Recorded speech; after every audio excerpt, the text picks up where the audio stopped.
Depuis le siècle dernier, de nombreux cas de personnes disparues ont dépassé le cadre de la tragédie individuelle pour devenir des mystères persistants qui non seulement laissent les familles en quête de réponses, mais continuent également de défier les meilleurs enquêteurs. Numéro 10. C'est en 1988 que Dominique Arduin, une femme originaire de Paris, en France, a décidé de s'installer en Finlande. Elle a travaillé comme guide en Laponie finlandaise et gardé la double nationalité. Selon sa propre biographie, elle a eu une vie bien remplie. Orpheline très jeune, elle avait grandi dans les Alpes. Elle aurait eu un cancer dont elle s'est remise. Ce n'est que bien plus tard, cependant, que l'on a appris que cette brève histoire était inventée. Bien qu'elle ait inventé l'histoire de son passé, Dominique restait une personne respectée qui s'accrochait à un objectif auquel elle refusait de renoncer. Et cet objectif allait devenir le décor inattendu de sa mystérieuse disparition, qui demeure encore aujourd'hui non résolue. Dominique voulait devenir la première femme à atteindre seule le pôle Nord géographique et à y arriver à ski. En 2001, elle s'est lancée dans cette quête, et ce printemps-là, elle a atteint le pôle Nord magnétique. En 2003, elle est partie en direction du pôle Nord géographique, mais n'a pas pu traverser ce terrain impitoyable. Elle a été secourue dans ce paysage enneigé, mais plusieurs de ses orteils ont souffert de gelures, entraînant une amputation. Mais Dominique n'a pas été découragée et en mars 2004, à l'âge de 43 ans, elle s'est lancée dans sa deuxième tentative pour devenir la première femme à atteindre le pôle Nord à ski, en solitaire. Sa base était dans le nord de la Finlande, où son ami de longue date, Tuomas Jantinen, dirigeait l'association finlandaise de plein air. Le 5 mars, Dominique a quitté le cap Articheski en Sibérie pour se diriger vers le pôle Nord géographique, s'aventurant à travers la calotte glaciaire. Elle a appris des technologies de communication avancées et assez de nourriture pour 17 jours. Pour atteindre sa destination, elle devait affronter la neige, le froid extrême et faire du kayak entre les plaques de glace. Cependant, un jour après le début de son voyage, elle a soudainement perdu le contact avec sa base. L'absence de communication a aussitôt déclenché une opération de recherche et de secours. L'hélicoptère de secours survolant la zone à la recherche d'une trace d'elle. Bien qu'il n'ait pas retrouvé Dominique, les secouristes ont récupéré un autre voyageur, Frédéric Chimar-Bedet, qui avait disparu un jour plus tôt lors d'une mission distincte. Dans les jours qui ont suivi, les équipes sont retournées sur l'itinéraire que Dominique aurait emprunté, mais elles sont revenues bredouilles. Les recherches seraient abandonnées d'ici la fin du mois. Après sa disparition, ses amis et collègues ont découvert que son histoire sur ses origines alpines n'était pas vraie, et ils ont pu retrouver à la fois sa sœur et son oncle. Selon les membres de sa famille, Dominique avait déjà disparu par le passé, bien qu'il n'ait pas précisé dans quelles circonstances. Ses proches croient qu'elle est encore en vie et vit peut-être ailleurs. L'oncle de Dominique a été cité en disant qu'elle aurait pu commencer une nouvelle vie, peut-être en Russie. On ne sait pas ce que portait la femme de 43 ans au moment de sa disparition, mais elle peut être facilement identifiée grâce à ses orteils manquants, qui ont été amputés après des gelures. Elle a les yeux bleus et lors de sa disparition, ses cheveux blonds étaient courts. Toute information la concernant peut être signalée au poste de police ou au bureau du shérif. Numéro 9. Kirk von Ackermann semble avoir commencé à s'impliquer dans les services militaires et de renseignement dans les années 90 en tant que linguiste russe dans l'armée américaine. Il a également été officier du renseignement dans l'armée de l'air américaine, où il a occupé le poste de directeur adjoint du renseignement pour l'OTAN au Kosovo. Kirk deviendrait un officier décoré pour sa participation à des opérations en territoire ennemi. C'est lors de l'une de ces missions que Kirk, âgé de 37 ans, serait porté disparu en 2003. Nous étions en octobre et Kirk, un contractuel pour le département de la Défense, était employé par Ultra Service, situé à Istanbul en Turquie. Il a été envoyé à Tikrit, en Irak, pour l'opération Liberté irakienne, un plan défaillant marqué par de nombreux problèmes. Parmi les problèmes présents dans ce projet figuraient l'ingérence politique, des attentes irréalistes et un grave manque d'effectifs militaires. Kirk est répertorié comme ayant disparu le 9 octobre 2003, date à laquelle son véhicule a été retrouvé abandonné sur la route entre Kirkuk et Tikrit. Peu avant que la voiture ne soit découverte, Kirk avait appelé son collègue Ryan Manelik pour lui dire qu'il avait un pneu crevé et besoin d'un cric. À son arrivée sur les lieux pour l'aider, Kirk était introuvable. À l'intérieur de sa voiture abandonnée se trouvait tout son équipement, y compris un téléphone satellite, un ordinateur et une mallette, ainsi que $40 000 en espèces laissés sans surveillance.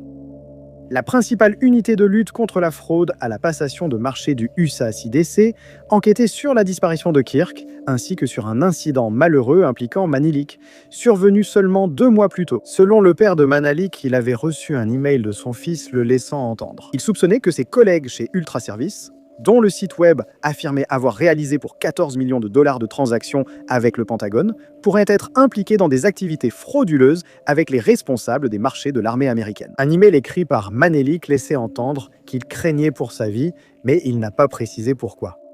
Le CID n'a peut-être pas pu confirmer si Kirk avait subi un sort funeste, en supposant qu'il ait été victime d'une tentative d'enlèvement ratée qui pouvait ou non être liée à l'affaire de Manelic. Au-delà de cela, les enquêteurs n'ont pas donné d'autres informations, étant donné que l'affaire est très médiatisée et toujours en cours.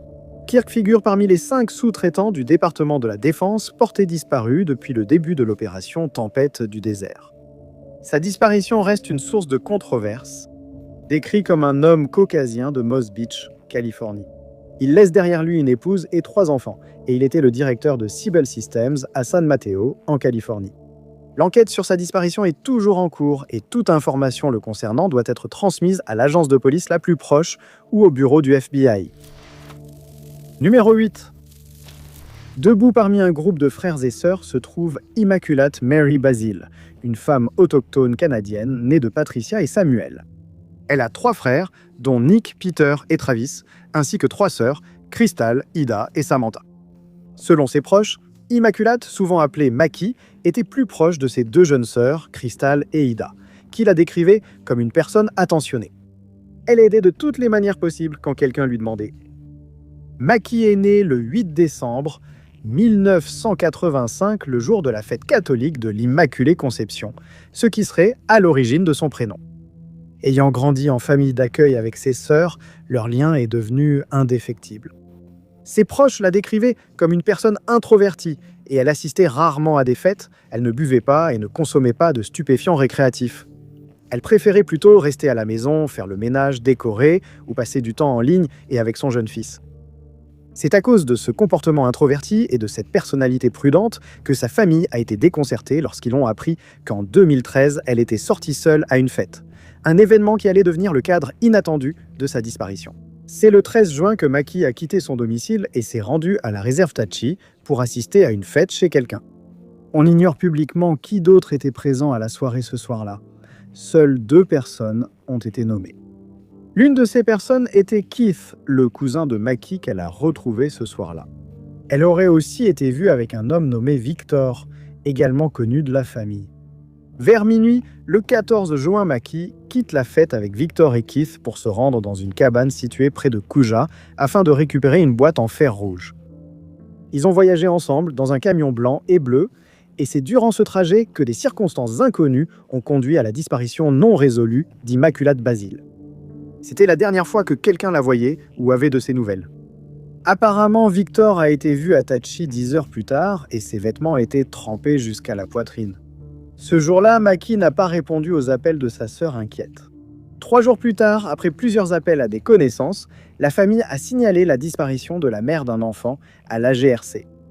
Pendant qu'ils enquêtaient sur l'affaire, la GRC a interrogé Keith et Victor, qui ont affirmé qu'en voyageant sur la route forestière Leo Creek, ils avaient eu un accident. L'histoire a été corroborée par des morceaux du camion retrouvés près d'un arbre dans la région. Ils ont affirmé que Maki s'était séparé d'eux après l'événement. Les 2 hommes ont passé un test au détecteur de mensonges et une analyse médico-légale. Rien de suspect n'a été trouvé et les 2 ont coopéré. La GRC a lancé une opération de recherche 1 semaine après le signalement de la disparition de la femme. Ils ont mené des recherches au sol, par voie aérienne et avec des chiens pisteurs, sans rien trouver. Lors de sa disparition, Immaculée portait un pantalon de yoga gris, des chaussures blanches et un sweat à capuche noire orné d'une feuille d'érable sur le devant. Elle a pris un iPod Shuffle bleu foncé et des écouteurs blancs. Aucun de ces objets n'a été retrouvé dans la zone d'où elle aurait disparu. Une fois que la nouvelle de l'affaire s'est répandue, plusieurs personnes se sont manifestées, affirmant l'avoir vue. Immaculée a disparu dans une zone relevant de l'autoroute des larmes. Son affaire survient après la disparition de sa cousine Bonnie Marie Joseph, qui a disparu de la même manière plusieurs années plus tôt. Immaculée est décrite comme ayant des cheveux noirs mi-longs et des yeux marrons. Elle mesure 1,65 m et pèse environ 57 kg. Toute information sur sa disparition ou localisation peut être transmise à la GRC de Fort St. James au 50-996-8269. Numéro 7. Totran Harriman a eu une vie vraiment incroyable. Elle avait des racines au Vietnam, où elle est née en février 1944.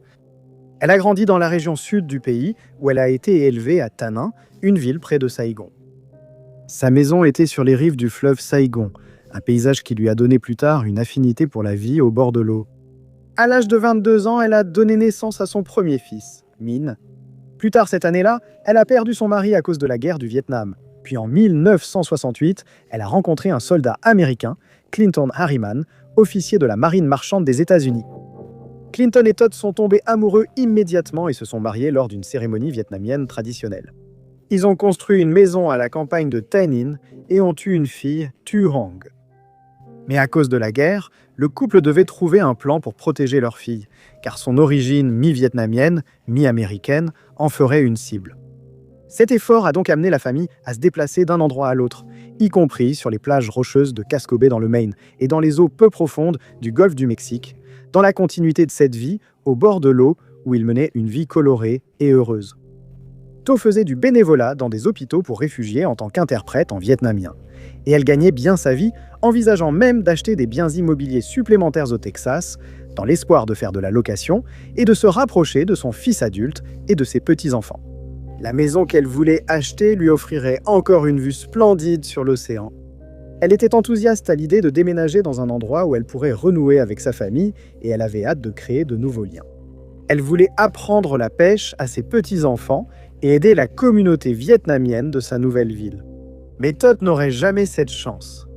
C'était l'été 2001 lorsque Tot, âgée de 57 ans, a tracé un itinéraire entre League City, où elle rendait visite à son fils, et Corpus Christi, au Texas, où elle cherchait à acheter une propriété. Son plan était de prendre la route panoramique, la route 35, à la recherche de maisons qui pourraient lui convenir.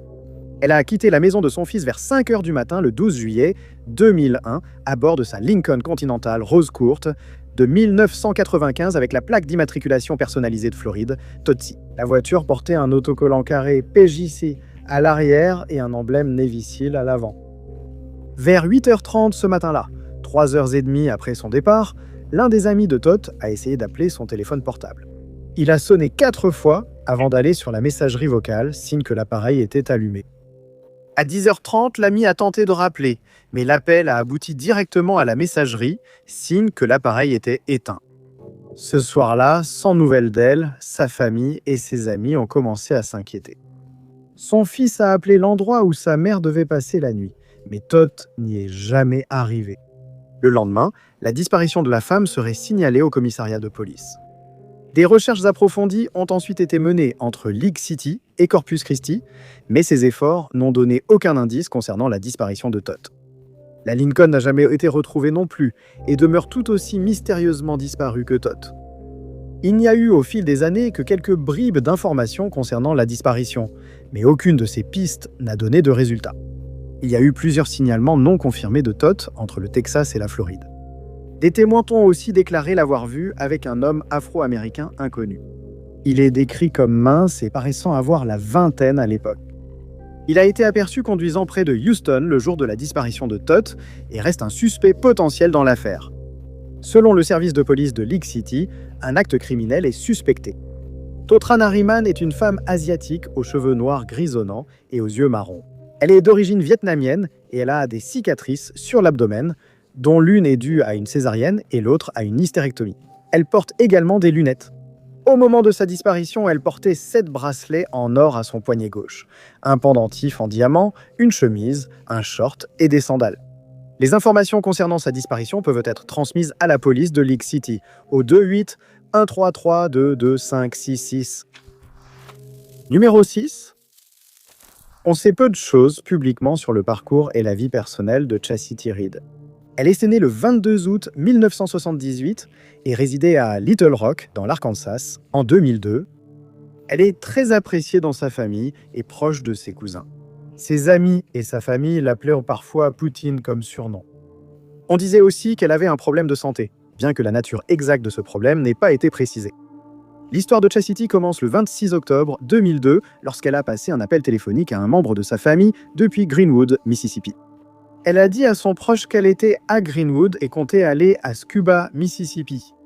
Elle a précisé qu'elle pourrait s'arrêter à Meridian en allant vers Scuba. Elle a dit qu'elle rendrait visite à certains de ses cousins là-bas.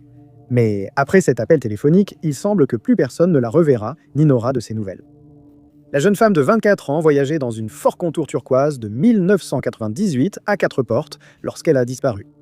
On ignore si elle est arrivée chez son cousin, ce qui complique la localisation des recherches. Soit elle a disparu entre Greenwood et Meridian, soit entre Meridian et Scuba. Elle a peut-être aussi disparu en rentrant chez elle à Little Rock. Personne dans aucune de ces régions ne semble avoir eu de contact avec elle, et il n'y a eu aucune observation de Chastity ou de sa voiture. Les autorités ont fouillé la zone et l'itinéraire supposé de la jeune femme, mais restent sans indice sur sa localisation. Son véhicule immatriculé en Arkansas n'a pas été vu depuis sa disparition. L'affaire reste non résolue et elle est toujours portée disparue et en danger. Aucun suspect n'a été nommé dans sa disparition et aucune observation ni aucune piste n'ont été signalées à ce jour, en 2026.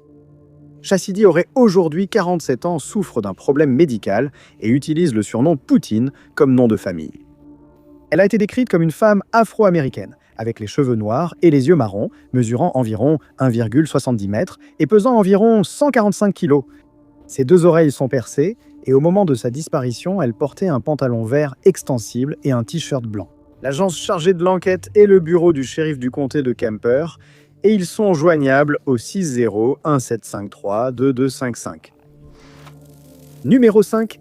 Atis Trubachulu est née en Turquie en 1977 et a déménagé au Canada avec sa famille en 1993. Elle s'est mariée très jeune, mais ce mariage a rapidement échoué. Elle s'est remariée quelques années plus tard, mais cela n'a pas duré non plus. Aucune de ces relations ratées ne l'a empêchée de chercher l'amour. En 2008, lors d'une fête de Noël, elle est tombée amoureuse de Risa Josa, alors âgée de 29 ans, qu'elle avait rencontré ce jour-là. Ils sont rapidement devenus amoureux et dans les mois qui ont suivi, Atis a fait plusieurs voyages à New York où Risa vivait. À l'époque où le couple s'est fiancé, il s'est avéré que Risa était mariée à une Américaine nommée Winsome Angela Perez, mais Atis a été informé qu'ils étaient en train de divorcer. Il n'est pas clair si cela est vrai ou non. Ce serait l'année suivante, en 2009, que la femme de 32 ans disparaîtrait alors qu'elle se rendait à New York pour rendre visite à son petit ami avec qui elle entretenait une relation à distance, qui était originaire de Turquie. Atis a quitté la maison familiale à Toronto, au Canada, le 13 juin, prévoyant de retrouver Risa et de passer plusieurs jours avec lui. Elle serait vue pour la dernière fois dans sa Toyota Corolla marron de 2007 conduisant sur Bloor Street West et Lansdowne Avenue à Toronto. Elle n'est jamais revenue au Canada et on n'a plus eu de ses nouvelles. Plusieurs jours après son départ, le 21 juin, un véhicule abandonné a été signalé à l'aéroport international John F. Kennedy à New York. La voiture était une Toyota Corolla immatriculée en Ontario. Elle appartenait à la femme disparue et dès le signalement, les forces de l'ordre ont immédiatement enquêté.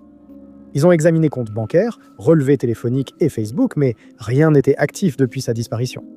On a aussi découvert qu'un billet d'avion pour la Turquie avait été acheté à son nom le jour où sa voiture a été retrouvée à l'aéroport. Mais la femme disparue n'est jamais montée à bord de ce vol, ni d'aucun autre d'ailleurs, et il n'y a aucune trace de son entrée en Turquie.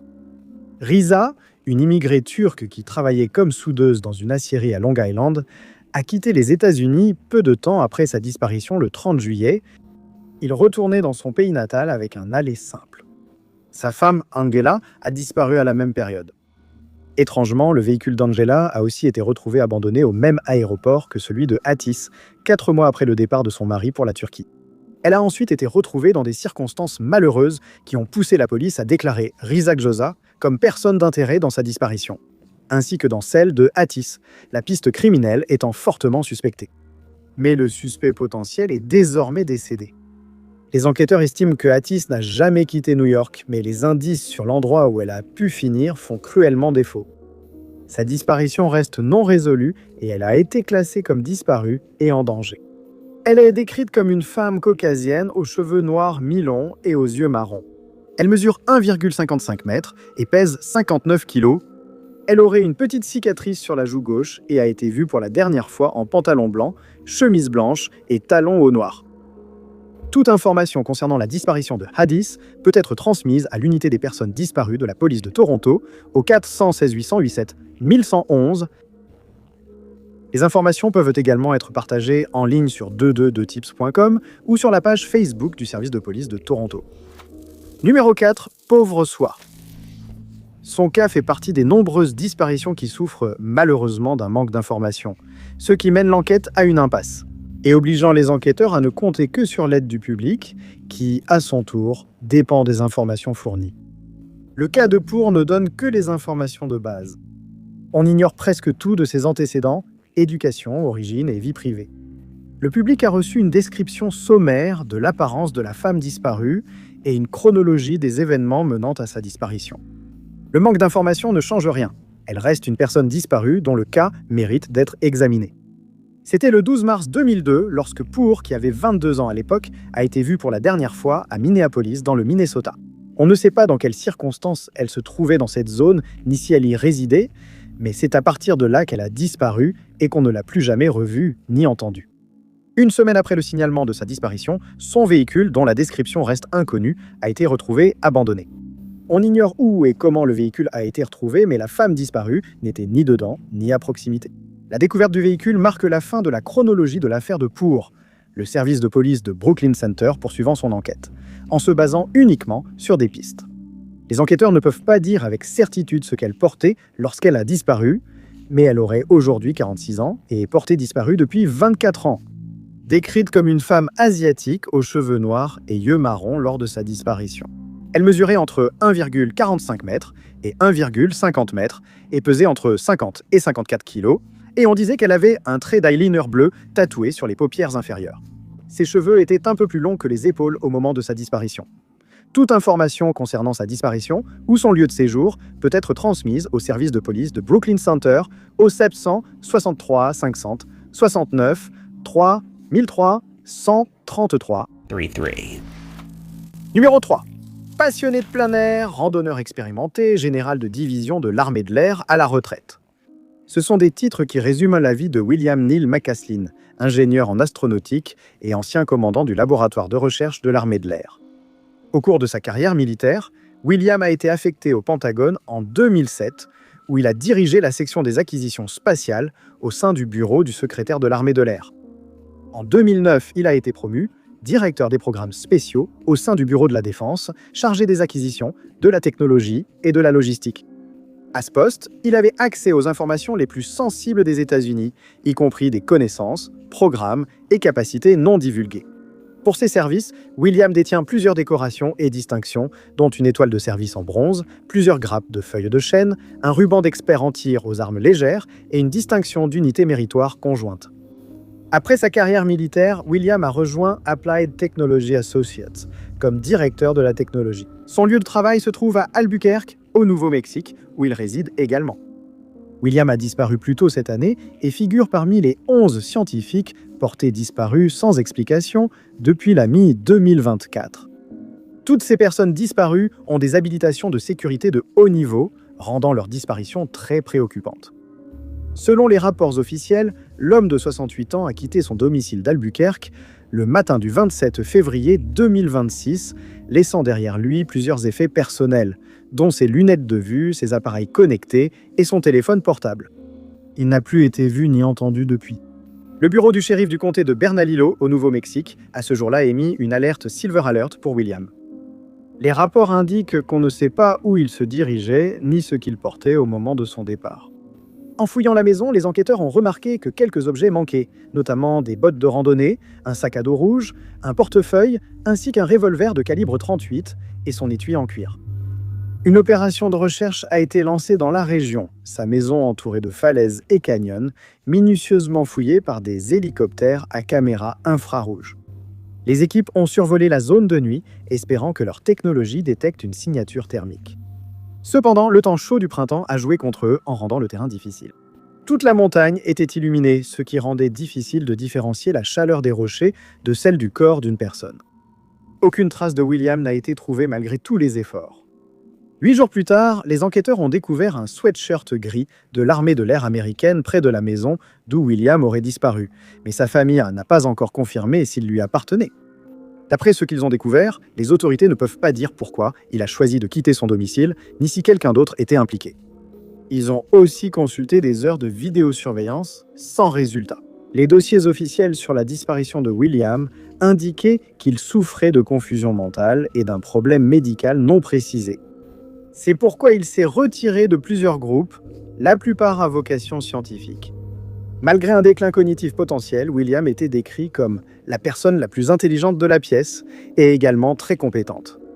Sa disparition est sans aucun doute inhabituelle pour lui.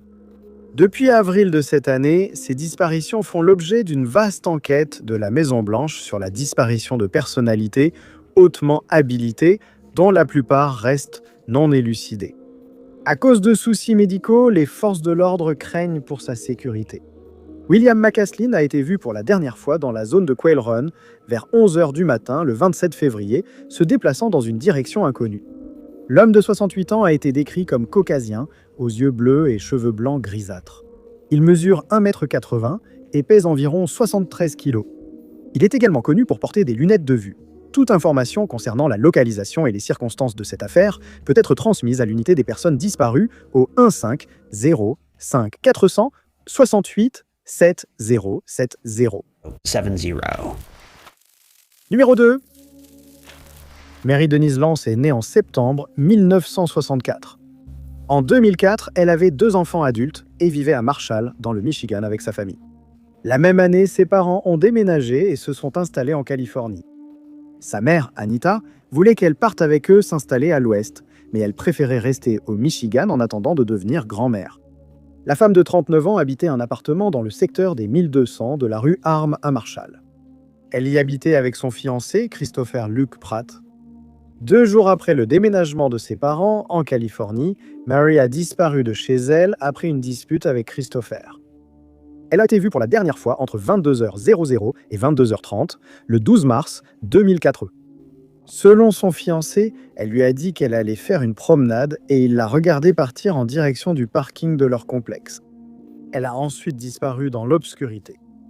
Mary n'est pas rentrée ce soir-là et n'a plus été vue ni entendue depuis.